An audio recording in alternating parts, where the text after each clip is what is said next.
No último dia 15 de outubro, celebramos o que seria o 99º aniversário da Agostina Bessa Luiz, esta escritora portuguesa sobre a qual eu falo tanto aqui no canal.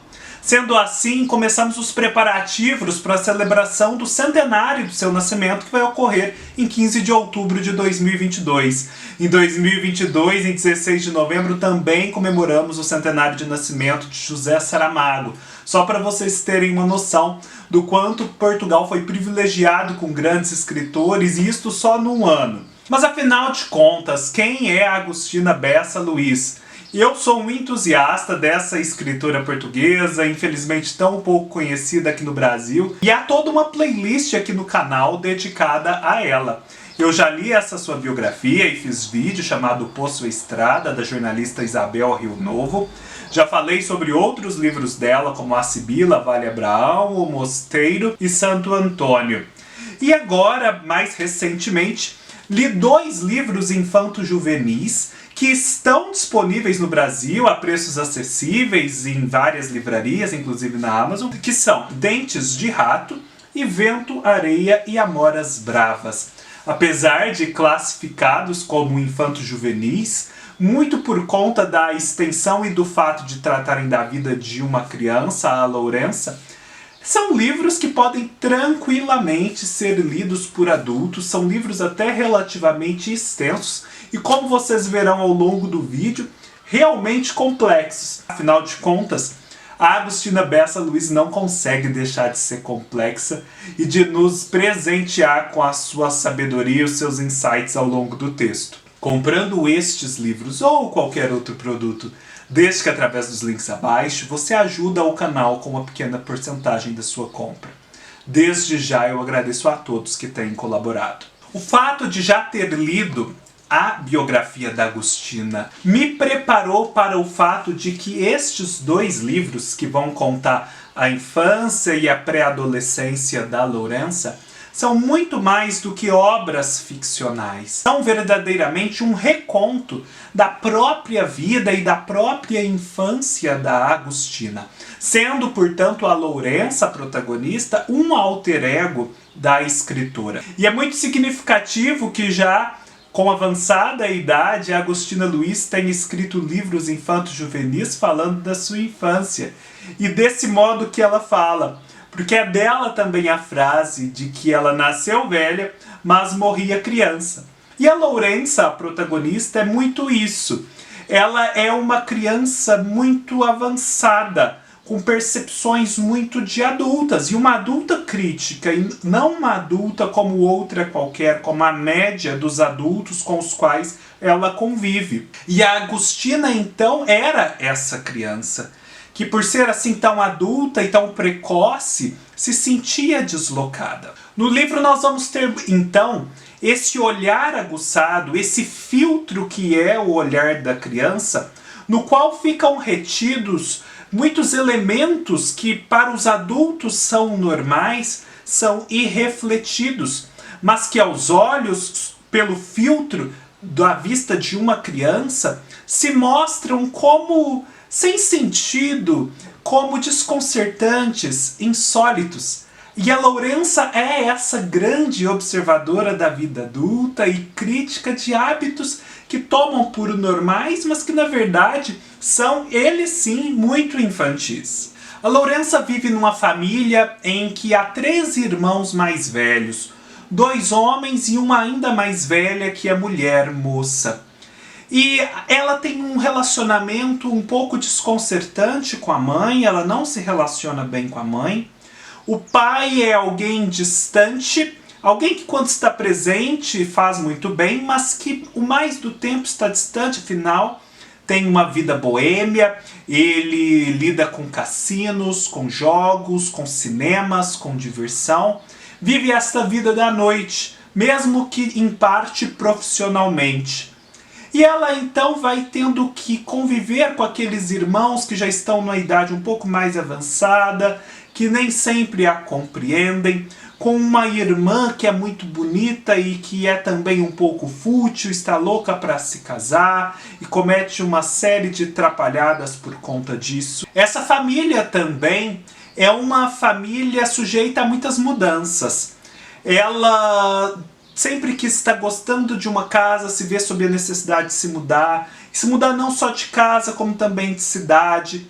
A princípio eles moram numa casa numa cidade comum. Depois no segundo livro, né, Vento, Areia e Amoras Bravas, eles passam a morar numa cidade à beira-mar. E aí o livro vai sendo constituído de episódios da infância e da pré-adolescência que retratam momentos significativos dessa fase da vida, vistos pelo olhar da Lourença. E a Lourença tem este apelido de Dentes de Rato por um motivo muito interessante. Ela tinha a mania de pegar as maçãs da fruteira e dar pequenas mordidinhas nelas, mas sem depois avançar e comê-las por inteiro. E assim ela deixava aquelas marquinhas como se fossem de rato. E aqui a crítica Nelly Novaes Coelho vai fazer uma constatação muito interessante. Tradicionalmente se associa o fruto comido por Eva a uma maçã. E o que era aquele fruto, senão o fruto da árvore do conhecimento do bem e do mal? A Dentes de Rato, portanto, é uma menina muito curiosa, disposta a deixar a marca dos seus dentes nas várias maçãs pelas quais ela se interessa. Ela se interessa por tudo, é curiosa por tudo e está disposta a pagar o preço desse conhecimento. A Agostina, como a biografia da Isabel Rio Novo conta, de fato teve uma relação bem complicada com a mãe ao longo de toda a vida. Ela tinha um irmão só, mas sempre se sentiu preterida pela mãe por conta do irmão. O pai dela viveu muitos anos no Brasil, mas antes dela nascer, e estando em Portugal sempre esteve envolvido com a vida noturna. Ele foi dono de cassinos, de cinemas, de salas de espetáculo e, portanto, vivia um pouco ausente. Ele gostava muito de jogar, perdia muito dinheiro nos jogos. Então era essa figura um pouco fantástica, fascinante, mas que não estava presente no cotidiano, que não se fazia sentir. E eles de fato se mudavam muito de casa, de cidade, e em determinado momento a Agostina viveu perto do mar, numa cidade de veraneio.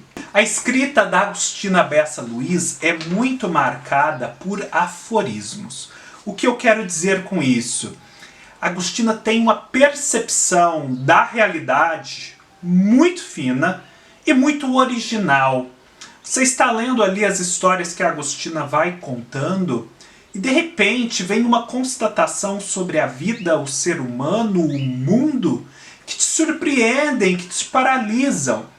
E isso está aqui nesse livro, essa originalidade, essa imprevisibilidade. Por isso que eu digo que, apesar de ser tecnicamente um livro infanto-juvenil, qualquer adulto que o ler vai tirar muito proveito, que talvez seja até difícil para uma criança aproveitar tudo o que esse livro tem a oferecer. Eu convido vocês agora que me acompanhem pela leitura de alguns trechos significativos da obra e que trazem um pouco do que são esses insights da Agostina Bessa Luiz. Eu acho que não há outro modo de vocês perceberem a grandeza dela senão com essa reprodução. Eu falando sobre isso talvez não consiga convencê-los e representar bem a grandeza dessas frases, desses pensamentos. Então vamos lá. Aqui em Dentes de Rato, na página 17, nós temos no finalzinho um pensamento da Lourença que é muito interessante. Olha, Lourença, aos 6 anos, sabia muitas coisas que ninguém suspeitava. Guardava-as para ela, porque as pessoas que nos conhecem de perto não são capazes de nos levar a sério. Veja só que interessante, né? Quantas vezes não acontece isso nas famílias, de alguém ter um pensamento mais elevado, mais sofisticado, e ser menosprezado por conta disso, porque a intimidade talvez faça mal, no sentido de criar embaraço para você crer nas potências de quem está do seu lado, na complexidade de quem está ao seu lado. Já na página 21 de Dentes de Rato, há um trecho muito interessante que mostra como Agostina percebia as dinâmicas da convivência social. A Lourença fazia parte de uma sala meio baguncenta na escola e diz assim: a terceira classe era a mais indisciplinada e a que sofria mais castigos. Não porque as meninas fossem diferentes das outras, mas o feitio da professora tornava-as descaradas e maliciosas.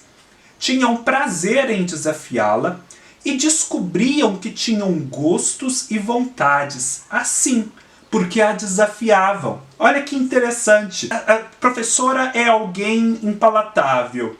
Isso cria uma certa animosidade e um sentido de atrito nas meninas. E as meninas, ao exercerem essa insurgência em relação à professora, vão descobrindo que têm outras vontades, vão se descobrindo como sujeitos de desejo, e assim vão se tornando cada vez mais indomáveis. Já na página 56, ainda de Dentes de Rato, tem esse trecho muito bonito da percepção que a Lourença tinha da figura paterna. Só o pai a tratava como dantes, sem muita confiança. Mas olhava às vezes para ela como se a vida parasse à volta e só Lourença estivesse viva no mundo. Raramente lhe dava um beijo e, se o fazia, era com respeito e alguma severidade. Não era um pai camarada como se usava ser. Lourença pensava que um pai desses não lhe convinha. Não enganavam ninguém, e notava-se logo que eram tão velhos como os outros. Ela preferia que o pai fosse assim, uma pessoa um bocado do outro tempo e que falava de coisas completamente desinteressantes, do preço do vinho e da crise da lavoura. Tinha segredos com a mãe, mas isso fazia parte do direito de serem os pais e não quaisquer outras pessoas. Aqui para mim está um resumo do modo de ser da própria Agostina. Esse certo pé no chão, esse não deslumbramento com elementos e modos de ser que deslumbravam os outros à sua volta. E só para não dizerem que eu não mencionei nada do livro Vento, Areia e Amoras Bravas, vamos aqui para a página 22, em que eu assinalei o seguinte trecho. Lourença estava a aprender que as coisas melhores do mundo estavam sujeitas a segredo. Já quando comera uma data de bananas, quando tinha 5 anos, entendeu que tinha que disfarçar. Senão não comia tantas nem a deixavam em paz para o fazer. Olha que percepção fina e interessante da dinâmica de como as coisas funcionam no mundo, né? De como às vezes é necessário preservar certos gostos, certas predileções, certos favoritismos nossos, modos de ser e estar, por conta justamente da agressão que eles podem sofrer dos outros, né? Guardar certas coisas em segredo que nos são caras é muito valioso em determinadas situações. Eu, na verdade, tinha feito vários outros apontamentos aqui para mencionar para vocês de Dentes de Rato e Vento, Areia e Amoras Bravas, mas para o vídeo não ficar cansativo, vou me ater a esses apenas. Mas eu acredito que eles já deem uma ideia do que é essa literatura da Agostina. Então, olha, não percam a oportunidade, conheçam a Agostina. Esses 2 livros são os únicos dela que são fáceis de se encontrar no Brasil, apesar da bibliografia dela ser vastíssima, mas eu creio que são sim ótimas portas de entrada e que já trazem muito do que a literatura dita adulta da Agostina traz. Espero que vocês tenham gostado. Se gostaram, deem um like, se inscrevam no canal, deixem seus comentários, me sigam nas minhas outras redes sociais, todos os links estarão aqui embaixo, leiam-me no meu blog. Não deixem de comprar pelo link da Amazon, que eu deixo sempre abaixo, e assim ajudar o canal. Essa ajuda é extremamente necessária. E nos vemos numa próxima oportunidade. Até mais!